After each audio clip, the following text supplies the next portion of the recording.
Good afternoon, 10B5. This is Miss Lawson bringing you another week's worth of work. Hopefully this video finds you well and coping with everything. Some of you are back at school, some of you aren't. Regardless of that, what we're doing in school, what other students and teachers are doing in school, it kind of runs alongside these lessons. So these YouTube lessons are still vitally important. We're making sure as a team that we're covering different parts. If you are those that can't go into school for whatever reason, please just pop me an email, pop your year team an email and ask what's been covered, and I can see if I can try and send you some work just so that you're not missing out on anything. It is such a crucial time, and I'd like to make sure that you are up to where you should be. Right, so because we last week and the week before we did poetry, we need to look at some language questions now, what you're going to come across. This one is paper 2, question 4. It's really good to just kind of get that practice in and just become more familiar with the different types of questions and different types of text that you're going to come across. Your work on Ozymandias last week was brilliant. I think maybe opening it up to email was probably the right thing to do for you guys, just because I know accessing Teams can be sometimes a little tricky, and getting that feedback doesn't always work the very best for you guys. I know that you are a kind of a niche group and you're needing that extra input, really, essentially. So let's get cracking. We're going to do question 4. Let's work through it together. You're going to be absolutely fine, I promise you.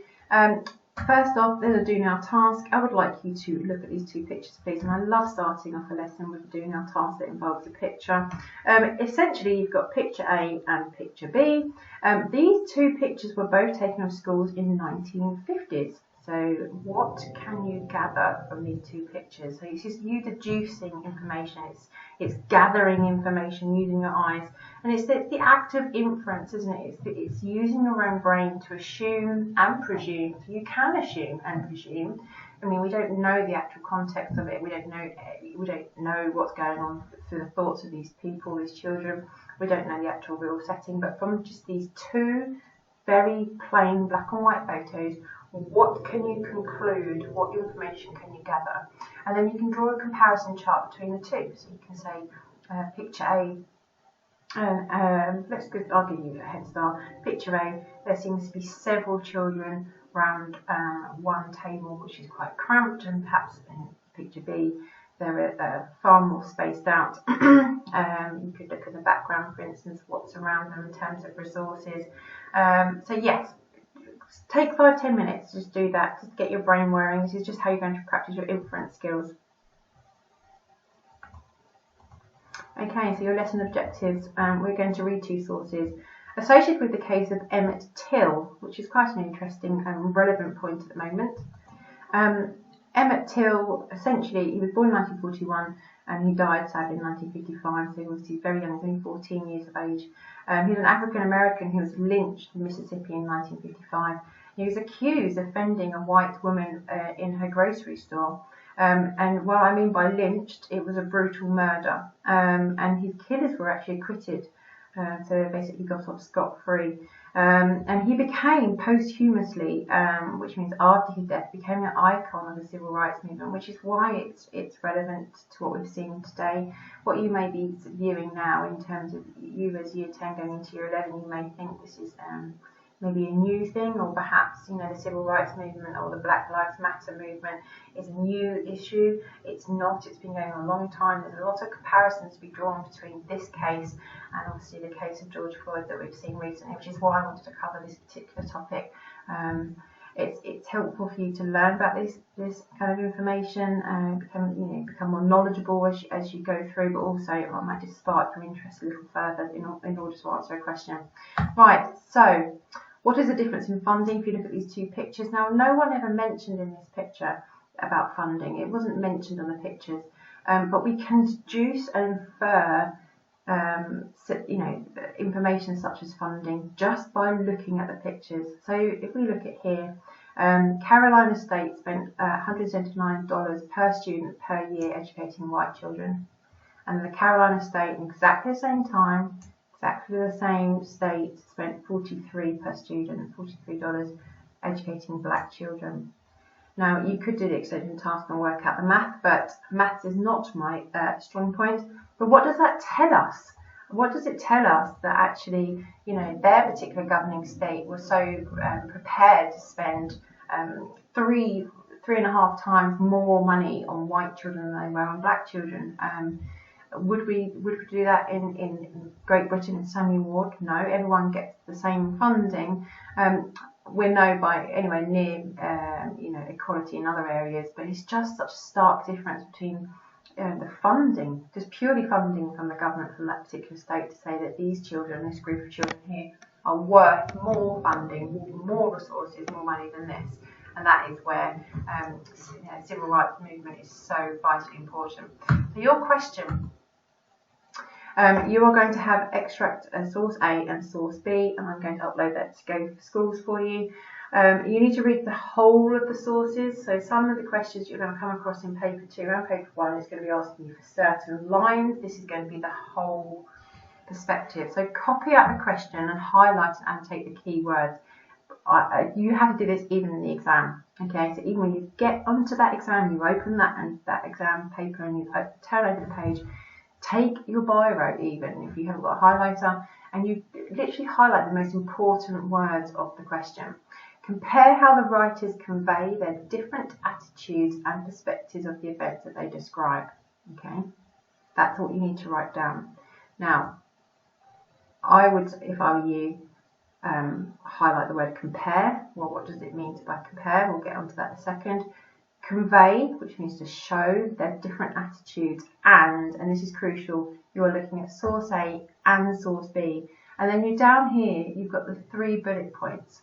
Okay, if you look at the one that's not annotated for a second, it says in your answer you could, like I said in a previous language question, that should be changed to should. You should. Okay, so the exam board there, or perhaps wording that slightly misleadingly. So compare their different attitudes and perspectives, and that is for you to go, like we just did in those pictures, is to work out what you can deduce and you can gather from those 2 extracts.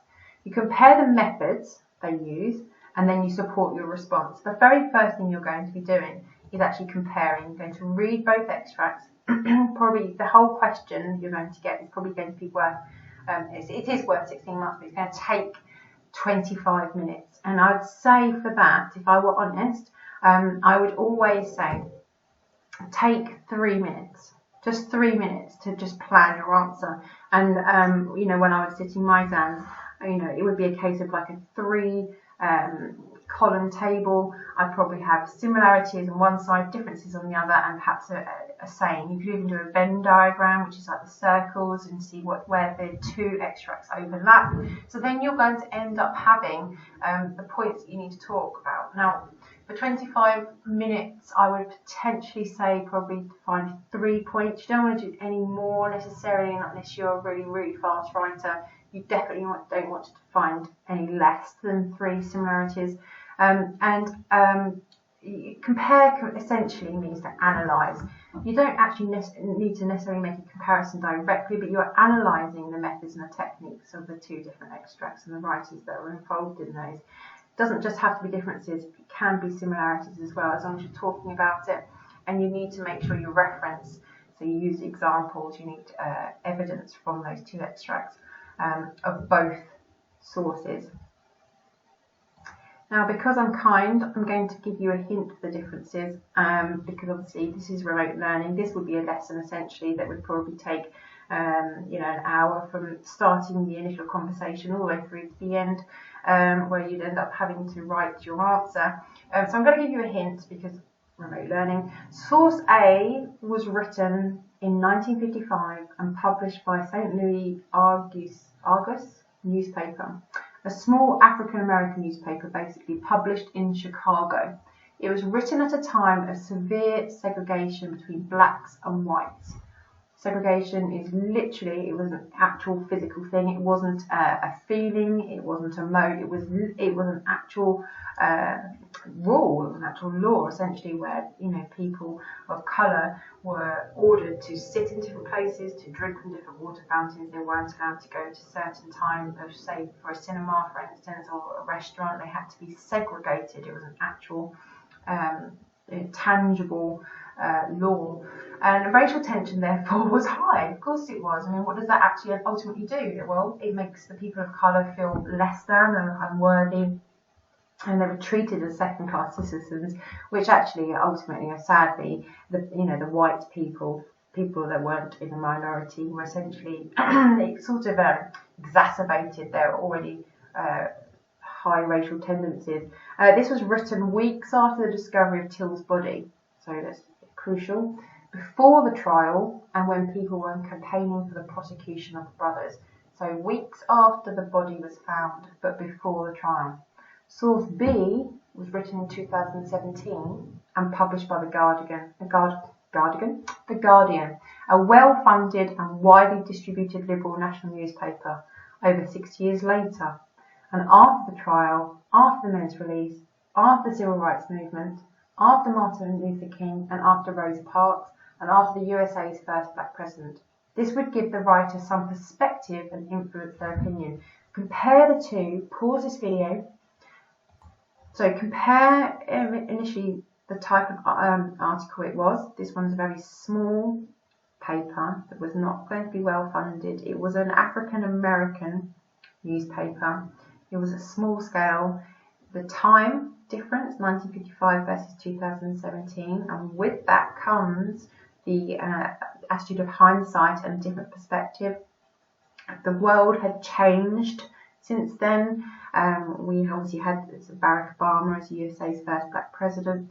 It says after the civil rights movement, that really annoyed me about this PowerPoint, this line, essentially, because as we've seen with George Floyd, the civil rights movement is an ongoing, constant thing, and as it well should be, because we're still not met. We're still not in a society, in a situation where everyone is equal. So the civil rights movement, not necessarily over, but if you can see the comparison between the two, and this is where you're going to just look at those two pictures. Okay, you're going to have picture A and picture B. Well, this is source A and source B. This is where you start to conclude and assume differences. And another hint key here. I would like you can always just highlight. I'm going to put these extracts onto Go for Schools, as I said. Source B, repetition of public, admit and disappear. So get your highlighters, go to source B, highlight those. And then I'm not going to give you the answers. I'm not going to make this easy for you. I'm not going to be there for you this time next year sitting in your exam. You are. But I'm going to teach you the way. So highlight those three words and the repetition and where else they are repeated. And then think. What is the point of them being repeated? What does it create? If you repeat something over and over again, if you perhaps want extra privileges at home and you keep on at your parents or caregivers and you're repeatedly asking and asking and asking, what does that create in the audience or the reader? Source B, admire the impact Till's death has had. That's interesting.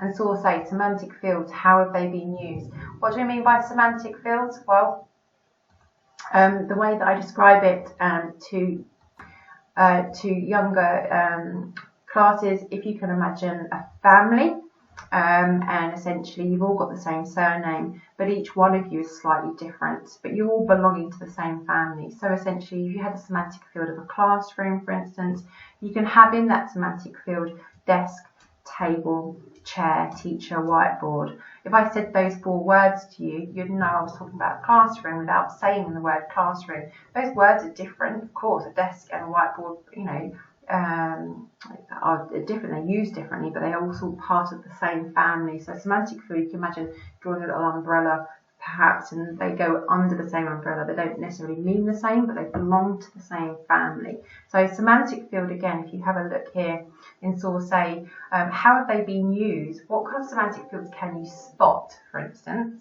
and how have they been used? We're not just here to device spot. We're not just spotting them. It's not like I spy, for instance. We can't say I spy and I see. You say why. Okay, so that's when you then get to the point where you're writing your answer. So let's have a look. Question 4 tips. In the exam, you're likely to be asked to analyse different views. So when it says compare, Compare is essentially just asking you to analyse, and again, that's just interesting words that the exam board have chosen to use for a reason. Don't ignore similarities, however. So if you can find some similarities, talk about those.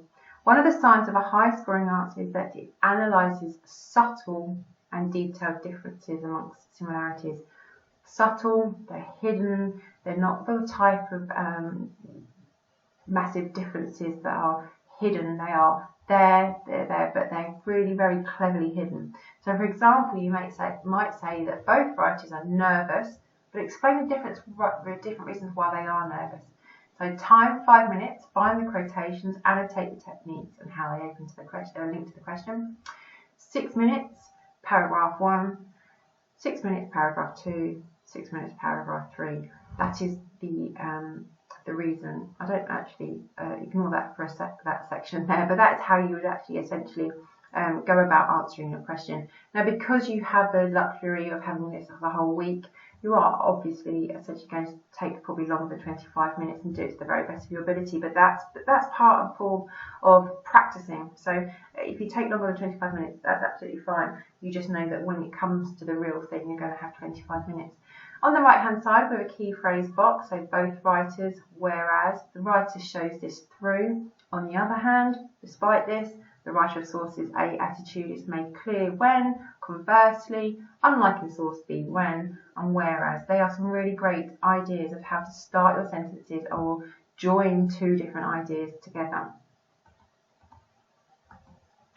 I do have, like I just said on that last screen you just saw, I do have an example answer, which I want to come and show you when I give you your whole class feedback. So like I said, this is going to be marked, and I'm going to give you feedback just as I've been doing throughout this whole lockdown process.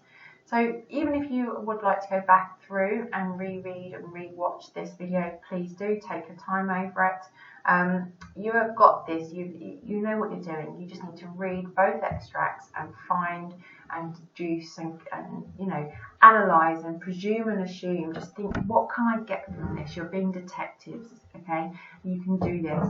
Any other questions, any other problems you might have, just pop over onto email and ask me. I am, like I say, every single week. I'm here for you every single day between 8:30 and 4, if not longer. I mean, I've been working this weekend, so don't worry. Just ping me an email. I'm here. For those of you that are going back to school this week, enjoy seeing your friends. I hope it's okay. And those of you who are not, like I said earlier, if you need any extra additional help, I'm always here, even though I'm not in school. Right, dear tens, I will come back next week with your whole class feedback. This lesson is this period of work, is going to be due slightly earlier, which is going to be due Saturday, because that will give me the time to mark it and then upload your answers for you. I hope everyone's okay, and take care.